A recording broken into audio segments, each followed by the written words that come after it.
একদিন পর বিয়ে, বর্ণিল আলোকসজ্জায় সাজানো হয়েছে বাড়ি। আত্মীয় স্বজনের পদচারণায় মুখর চারপাশ, কিন্তু যে গেট দিয়ে নববধূর আসার কথা সেই গেট দিয়েই প্রবেশ করল বরের মরদেহ। মুহূর্তেই বিয়ে বাড়ির রূপ নিল সুখের বাড়িতে।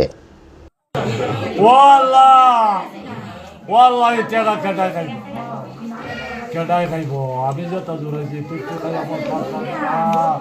আমার বুঝতে পারলো যে আর তাহলে আমার কি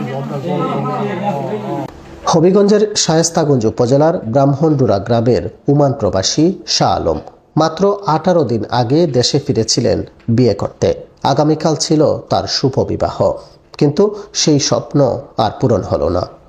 গতকাল সন্ধ্যায় হবিগঞ্জ শহর থেকে বিয়ের কেনাকাটা সেরে বাড়ি ফিরছিলেন চাচাতো ভাই তানবীর সোয়েমকে সঙ্গে নিয়ে।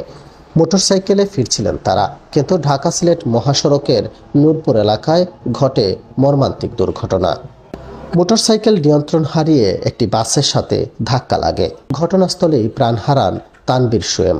গুরুতর আহত অবস্থায় হাসপাতালে নেওয়া হলে শাহ আলমও মৃত্যুর কোলে ঢলে পড়েন। সাবেদ আলীর 5 মেয়ে ও 2 ছেলের মধ্যে ছোট ছিল শাহ আলম, আর তানবীর সোয়েম ছিল প্রাণ আরএফএলের শ্রমিক। 2 ভাইয়ের মৃত্যুতে এলাকায় নেমে এসেছে শোকের ছায়া। যখন ঘটনাটা ঘটে তখন বিকাল 5:30 বাজে।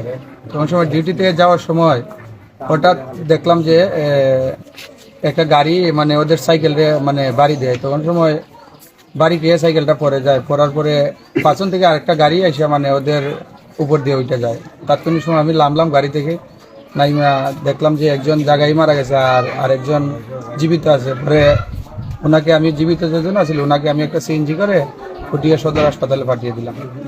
কেনাকাটা সবই শেষ। একবারে আমরা বাজার থেকে আমাদের এলাকার মধ্যে এই ধরনের গেট কোনো সময় হয় নাই।